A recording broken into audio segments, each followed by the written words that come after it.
My name is Jason Jackson. I'm the West Virginia Education Manager for Common Sense Education. I'm also a Graphite Certified Educator. Today I'm going to walk you through some good tools to use for secondary level to build 21st century skills in mathematics. So the three I'm going to discuss today will be Get the Math, Mathalicious, and QThink. By the way, these three applications were rated highly on Graphite. We did not receive any support from the developers other than them let us know about the device. So let's get started.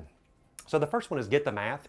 It's an excellent website for 7th through 10th grade level students. It teaches math through the algebra and critical thinking of things you see in the world around us. The resource provides challenges that garner students' interest while demonstrating the use of math in select careers, different things you can find out in the real world, what we talk about with 21st century skills all the time, and Common Core. So the opening page of Get the Math looks like this. You get a first case challenges that show up on the first page here. Not everybody learns the same way, so I'm going to talk about using this as a differentiated instruction and how math infiltrates our lives. So the first guy up here is Jeremy. Jeremy actually does a little video for the kids to watch, and he talks about getting ready for college and career readiness. So he just discusses that he understood why he needed math, but he really hated memorizing all those equations in the old days. So he thought once he got into special effects, he'd be gone with that, but now he found out reasons why he needs to know those algebra equations. And in this case, he's talking about how close a light has to be for a special effect to work. So as the students work through this, they go through and start the challenge in this case. They follow through a set of prompts. In this case, like I said, they were talking about distance intensity that shows up on this.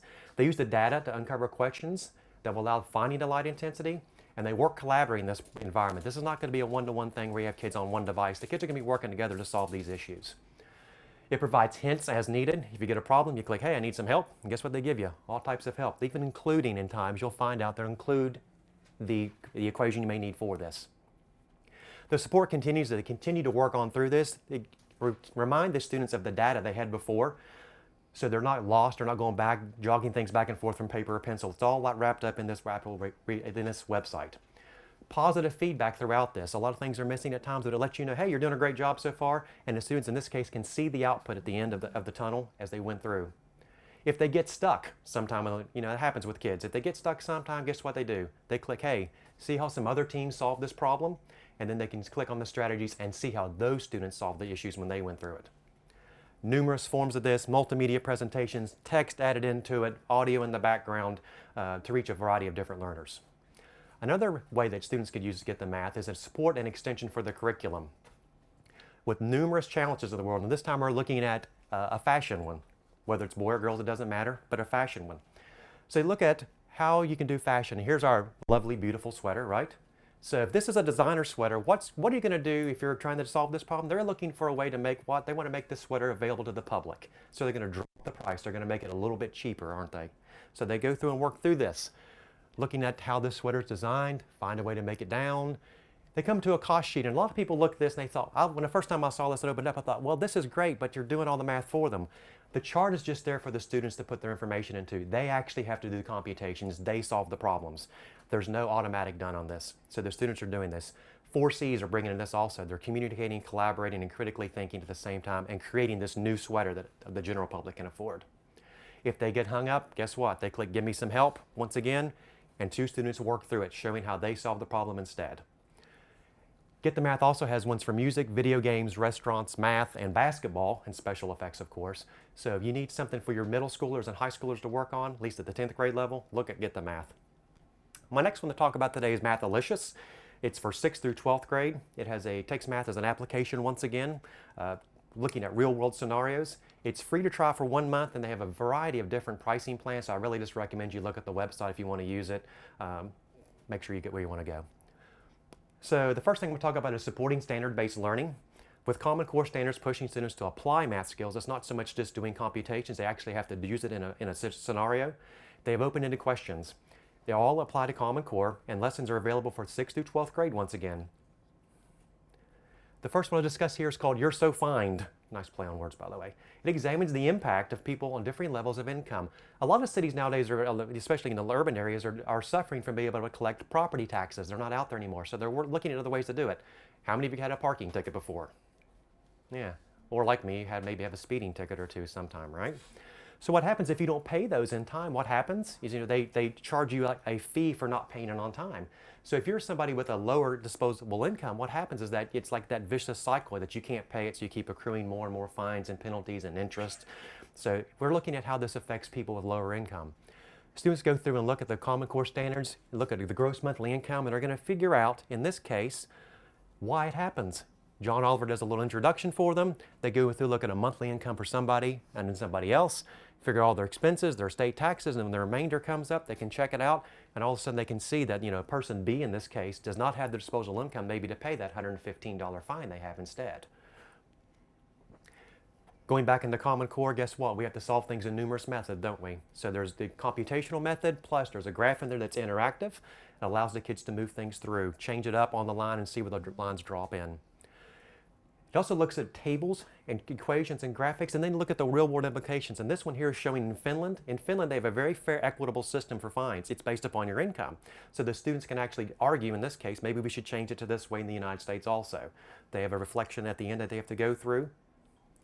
Also working through this is rigor and concept extension. That's the second case example for Mathalicious. They're working through and figuring out how to process this. And rigor, when you think about rigor, a lot of people get confused with that, but it's about procedural fluency, procedural understanding, and the application at the same time. So we're looking at this case, it's called prescripted. We're looking at pharmaceutical companies. How can they improve a drug or come up with a new drug, and how will it affect their bottom line?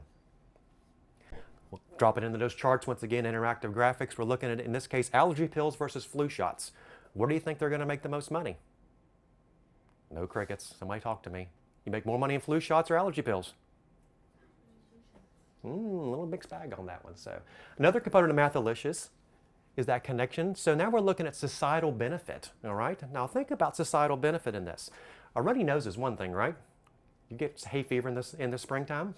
That's runny nose. But if you think about exposing people to flu and some of the people that are compromised immune systems, what's our societal benefit to having a flu shot instead? Pricing, and they can see how they could possibly make more money or less money by doing either of the options. Development of a better medication shows, in this case, the top line, they're going to make a little bit more money by doing the flu they're making more money on the allergy pill in this case. Different scenario options, tying back into Common Core, tying in those modeling. The last little bit of this is they look at the big world, the big picture around the world. The Ebola outbreak, remember that? It's not been that long ago, right? All over the media back then. Is there an Ebola vaccine currently? Yes, no, it's in development, right? It depends on who you listen to. And then they starts asking him, why do you think there's no Ebola vaccine currently? And then it breaks down in this case and it shows you the cases of where Ebola occurred. So it kind of lets them do some deciphering of why they think that in this case, the society did not move forward with it. Why did we not move forward with the Ebola vaccine? So if you're looking for a way to get to 6th and 12th graders with supplemental resources and touching rigor, relevance, and standards-based learning, check out Mathalicious. The last one is called QThink. QThink is iOS-based for an iPad only. It actually goes 4th through 12th grade level, but I'm only going to talk about secondary examples in this case. And it's a social approach to learning mathematics. It's free, by the way. One use of QThink is extending the application for students. The teacher goes into a teacher interface that's on the web-based. They assign their students problems. The students work through this, and I'm going to point you at this. Do they have a word problem at the very, very top? Here's some things here we asked them to figure out, and I kind of filled these in. What did you notice? Asking them to go in and do those close reading activities and figure out what they need to know in this case. And then, what did they wonder about? What's something that happened in this problem that they're talking about that they really don't know the answer to yet? What do they want to find out? As they continue on through it in the plan process, they're looking at strategies. Well, you can draw a picture, you can organize lists, or they can even fill their own in, and they start writing a plan. Scratch paper appears, virtual scratch paper in this case, so they can draw a little picture, try to figure out what's going on. This problem is looking at the height of Mount Everest in meters versus the depth of the Marianas Trench. As they go through and figure this out, they can actually create a screencast, and this is what I really like about it. And the people at QThink call this a thinklet in this case. It's a screencasting. So what they do is they can draw a picture, and don't make fun of my art in this case, sea level, do it all, add the math together. You can do multiple screens of it, and you audio record the entire way through it, pausing as you need to. You can actually show the mathematics you did if you do it old school like I did. And when you're done with it, it tells you to go back, first of all, check your math, make sure your problem makes sense, After you're done with that, check your recording. And this is where we get into the things beyond the mathematic component of it. It's saying, make sure you can hear the volume, make sure it's clear, make sure it's not scratchy. Did you highlight things so people knew what was going on during the process? Go back and do all that. Review your estimate. Did it make sense after you did that? Is your estimate close? And then you submit your Thinklet, and once you submit your Thinklet, it comes up in a little video player, and you can share to your teacher or your class, depending on what your teacher wants you to do. The next thing with QThink is supporting the 4 C's. 4 C's are creativity, critical thinking, collaboration, and communication. Students will work together on this. They've been given an assignment. And this assignment talks about the varieties of ice cream students can get with cones in a situation. So back when I mentioned earlier that you could actually put in close reading skills, they can actually highlight it, and then if they click the little button over there I highlighted for you, push that in, it actually puts in what they highlighted in that box of what they know already. So they're aggregating their data they need to begin with. They can still fill out the what you wonder about box. Once again, going back in and looking at the different flavors, different combinations. I kind of figured this up the way that a 6th grader would probably figure it up, honestly. I kind of went through and made all the different variations, trying to highlight what I need to know in there. Going back, double checking myself, once again, the same basic process. Does it make sense in a technical sense? Is my recording working the way it should? Making sure my estimate was back in there. Privacy issue, well, I mentioned that earlier, you can share it to just the teacher or your class. It does not go out to the real world, so it keeps it within the classroom. You have some kids that maybe feel a little hesitant to share their work with the entire classroom, so you can just actually click just the teacher and let it go back into the class. Once again, the Thinklet comes up, showing how the kids solved it. You can record. I recorded many of these. This one actually going to be on 52 seconds long. I could not find the limit of it. I actually clicked record and walked away to see what would happen and come back. You're probably limited by what you can record actually on the device, but you are allowed to do numerous screens as you work through it. It's still free to use once again. It helps you and the students succeed with skills in the future. I also like that they're working together throughout the entire time, and that they can actually come up with a product that I think they can use someplace else. Explaining what they learned is just as important as actually finding the answer in this case. You can find all of this information that I just spoke about rather quickly today on Graphite. All these tools are on the board. It has in-depth reviews and ratings for different types of learning applications, websites, and games. Lesson plans that allow you to integrate technology right into your lesson plan, so you can tie it into there. Curated reviews, and if you think about that, sometimes as a teacher I used to find things that I really liked, but other teachers would look at me and tell me it didn't work very well. So you can find out maybe this wasn't for you, but it works in your classroom. Give us some feedback, let us know what's going on. A professional learning community all along that lets you share your information among everybody else. I appreciate your time. Was it as good as I said it was going to be? Awesome. I knew it would be. I knew it would be.